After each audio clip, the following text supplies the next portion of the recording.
ॐ श्रीगणेशाय नमः। वक्रतुण्डमहाकाय सूर्यकोटिसमप्रभ निर्विघ्नं कुरु मे देव सर्वकार्येषु सर्वदा। वर्णानाम् अर्थसङ्घानां रसानां छन्दसामपि मङ्गलानां च कर्तारौ वन्दे वाणी विनायकौ। भवानी शङ्करौ वन्दे श्रद्धाविश्वासरूपिणौ याभ्यां विना न पश्यन्ति स्वान्तसिद्धसतमीश्वरम्। वन्दे बोधवयं नित्यं गुरुं शङ्कररूपिणम्।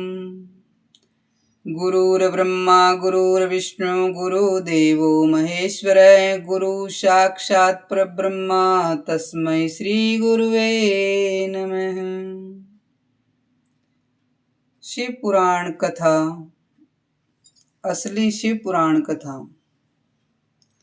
कुमारिका खंड।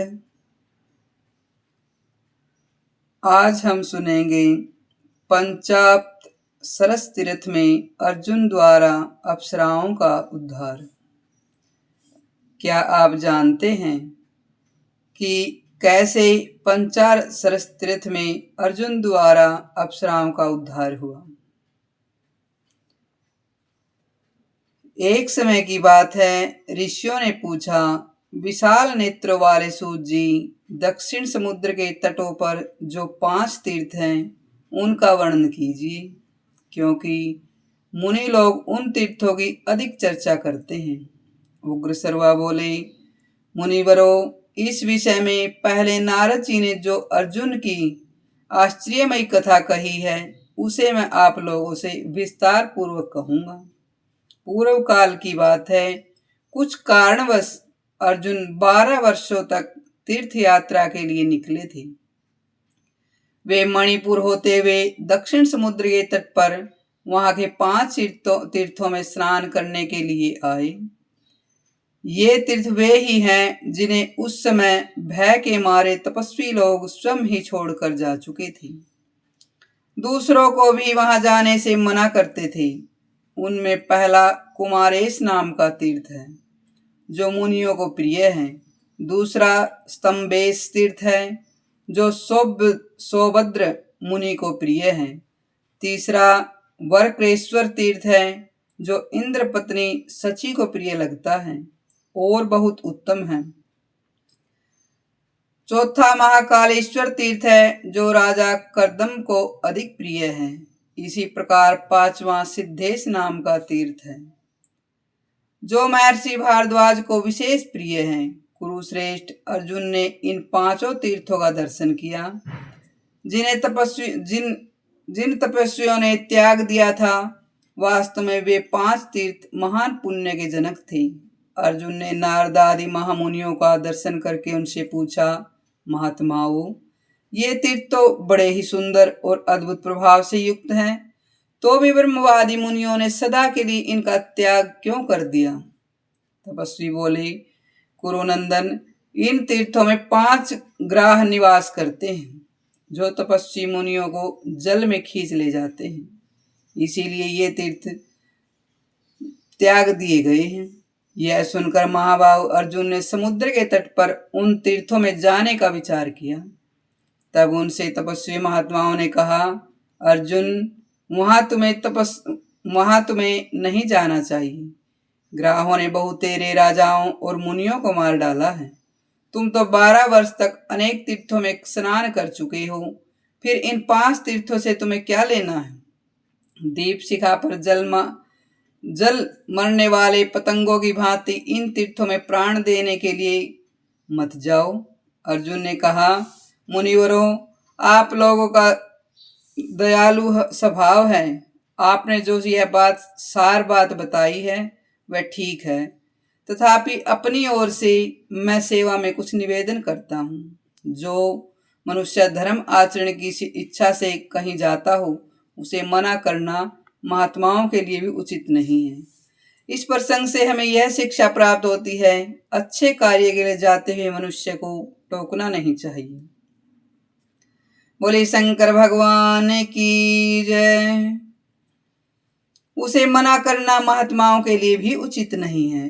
जीवन बिजली की चमक के समान क्षणभंगुर है। वह यदि धर्म पालन के लिए चला जाता नष्ट हो जाता है तो जाए, इसमें क्या दोष है। जिनके जीवन धन स्त्री पुत्र खेत घर धर्म के काम में चले जाते हैं, वे ही इस पृथ्वी पर मनुष्य कहलाने के अधिकारी हैं।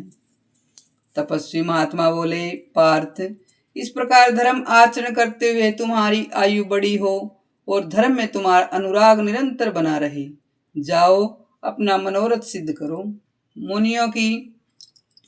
मुनियों के ऐसा कहने पर अर्जुन ने उन सब को प्रणाम किया और आशीर्वाद ले सौभद्र महर्षि के उत्तम तीर्थ में जाकर स्नान किया। इसी समय जल के भीतर रहने वाले महान ग्राह ने नरश्रेष्ठ अर्जुन को पकड़ लिया। महाबाहु अर्जुन बलवानों में श्रेष्ठ हैं। वे जोर से पकड़ते हुए उस जलचर जीव को बलपूर्वक लिए दिए जल से बाहर निकाल लाए। जो ही उसे खींचकर वे बाहर लाए, वह ग्राह समस्त आभूषणों से विभूषित कल्याणमयी नारी के रूप में परिणित हो गया। उसका रूप दिव्य था, वह मन को मोह लेने वाली थी। उस समय अर्जुन ने उससे पूछा, कल्याणी, तुम कौन हो? जल में विचरने वाली मकरी का रूप तुम्हें कैसे मिला? ऐसा महान पाप तुमने क्यों किया?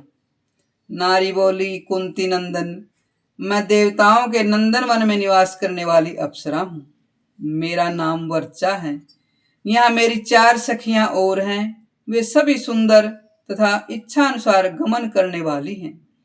एक दिन उन सब को साथ लेकर मैं देवराज इंद्र के भवन से चली और एक वन में पहुंचकर मैंने देखा कोई ब्राह्मण देवता अकेले एकांत में बैठकर स्वाध्याय कर रहे, यानी वेद शास्त्रों को पढ़ रहे थे।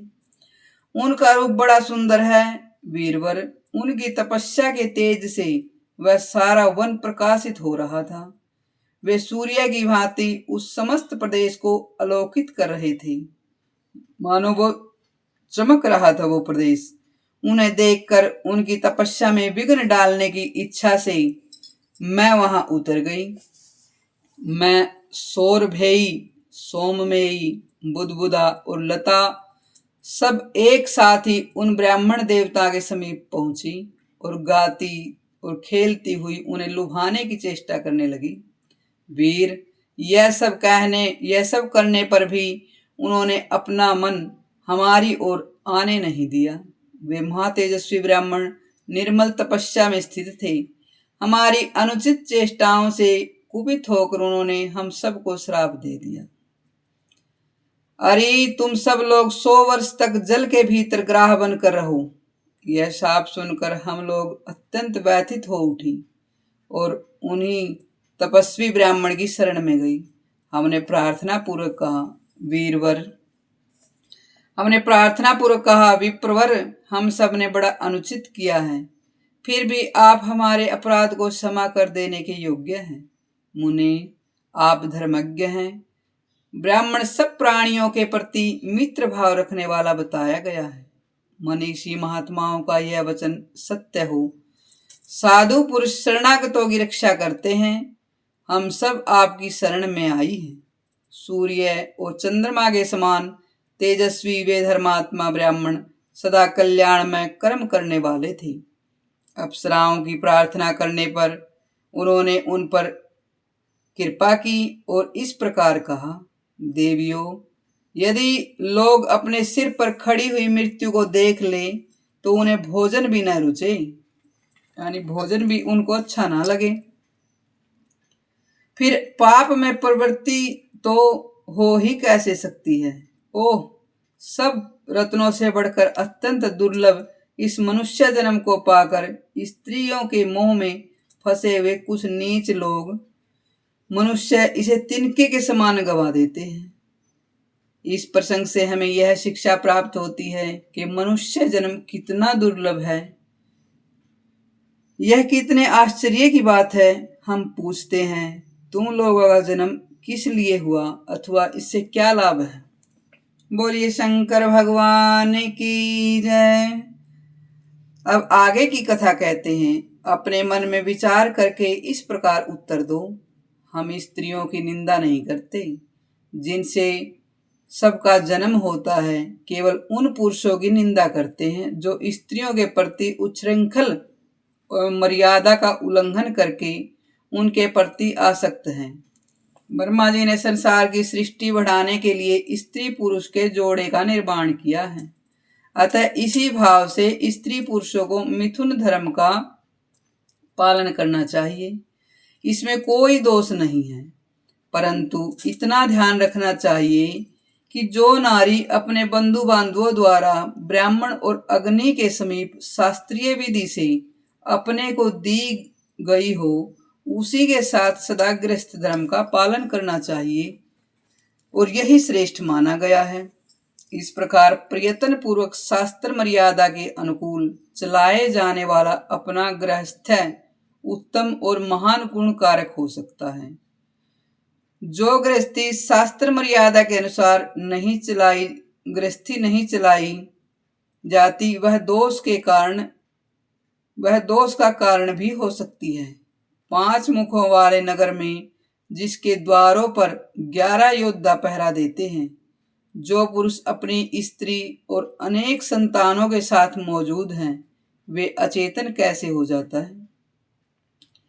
स्त्री के साथ संयोग किस लिए किया जाता है कि उससे पुत्र उत्पन्न होकर पंच यज्ञ आदि कर्मों द्वारा संपूर्ण विश्व का उपकार कर सके। किंतु हाय मूढ़ मनुष्य, उस पवित्र संयोग को किसी और ही भाव से ग्रहण करते हैं। 6 धातुओं का सारभूत जो वीर्य है, उसे अपने समान वर्ण वाली स्त्री को छोड़कर अन्य किसी निंदित योनि में यदि कोई छोड़ता है, तो उसके लिए यमराज ने ऐसा कहा है, पहले तो वह अन्न का द्रोही है, फिर आत्मा का द्रोही है, फिर पितरों का द्रोही है और अंतोगत्वा संपूर्ण विश्व का वह द्रोही है। ऐसा पुरुष अंत काल तक अंधकार पूर्ण नरक में पड़ा रहता है। देवता, पितर, ऋषि, मनुष्य, अतिथि, संपूर्ण प्राणी मनुष्यों के सहारे ही जीवन चलाते हैं।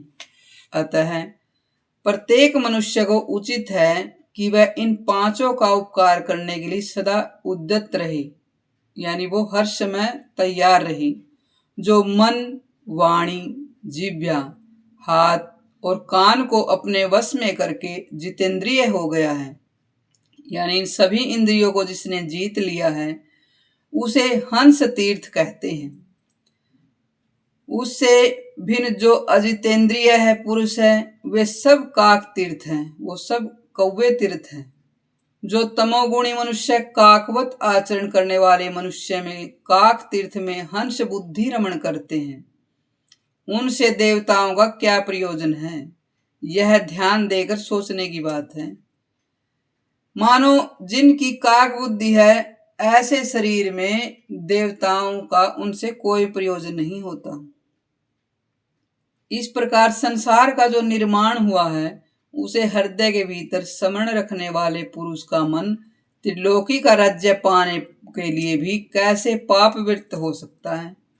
अप्सराओं, अनन्य मनुष्यों के कर्मों का जो यह शास्त्र द्वारा ज्ञात होने वाला परिणाम है, उसे मैंने यमलोक में प्रत्यक्ष देखा है। फिर मुझे कैसे मोह हो? तुम लोग वन में जल के भीतर ग्राह होकर रहोगी, उसमें स्नान के लिए आने वाले पुरुषों को पकड़ोगी। कुछ वर्षों तक इस जीवन में रह रहने के पश्चात जब कोई श्रेष्ठ पुरुष तुम्हें जल से बाहर स्थल पर खींच ले आ जाएगा, तब तुम अपना यह स्वरूप प्राप्त कर लोगी। मैंने पहले कभी हंसी में भी झूठ बात नहीं कही है। मानो वो विप्र ऐसे अपने अच्छे स्वभाव की शपथ खा रहा है, जैसे कि निंदित पेय पदार्थ को पीने अथवा वस्तु को छूने से शुद्धि प्रायश्चित से होती है, उसी प्रकार इस शाप को भोग लेने से ही तुम्हारी उत्तम शुद्धि हो सकती है। स्त्री बोली, तदंतर उन ब्राह्मण देवता को प्रणाम करके हमने उनकी परिक्रमा की और उस स्थान से दूर हटकर अत्यंत दुखित हो हम सब बड़ी चिंता में पड़ गई। यह प्रसंग अर्जुन और उस ग्राह रूपी अप्सरा के बीच में हो रहा है और सोचने लगी किस उपाय से थोड़े ही समय में हम सब उस मनुष्य के समीप जा सकती हैं जो पुनः हमें अपने स्वरूप की प्राप्ति करा देगा। 2 घड़ी तक इस प्रकार चिंता करने के पश्चात हम बड़े भागनी स्त्रियों ने वहां स्वतः आए हुए देवऋषि नारद जी को देखा। तब उन्हें प्रणाम करके मुख से हम लोग खड़ी हो गई। नारद जी ने हमारे दुख का कारण पूछा। उनके पूछने पर हमने सब वृत्तांत ज्यों का तो जैसा कहा था वैसा ही सुनाया। सुनकर वे इस प्रकार बोले, दक्षिण में समुद्र के किनारे जो परम पवित्र और सुंदर 5 तीर्थ हैं, वहीं तुम सब लोग शीघ्र चली जाओ। वहां शुद्ध चित्त वाले नर श्रेष्ठ पांडुनंदन अर्जुन तुम सबको इस दुख से छुटकारा दिलाएंगे। वीरवर देवर्षि नारद जी की यह बात सुनकर हम सब सखियां यहाँ आई थी। अब तुम उनकी बात सत्य करने योग्य हो। तुम्हारे जैसे साधु पुरुषों का जन्म दीन दुखियों की भलाई के लिए करने के लिए होता है। वर्चा की यह बात सुनकर पांडुनंदन अर्जुन ने बारी बारी से सब तीर्थों में स्नान किया और ग्राह बनी हुई सब अप्सराओं का कृपापूर्वक उद्धार कर दिया। तदंतर वे सब अप्सराएं वीर अर्जुन को प्रणाम कर उन्हें अनेकानेक आशीर्वाद देकर आकाश में उड़ गई। बोलिए शंकर भगवान की जय। इस कथा से हमें यह शिक्षा प्राप्त होती है, किसी को भी बिना कारण बिना मतलब के कोई कष्ट नहीं देना चाहिए, अनन्य उसका परिणाम दुस्सह होता है। सभी कथा प्रेमियों को प्रेम से कथा सुनने के लिए धन्यवाद।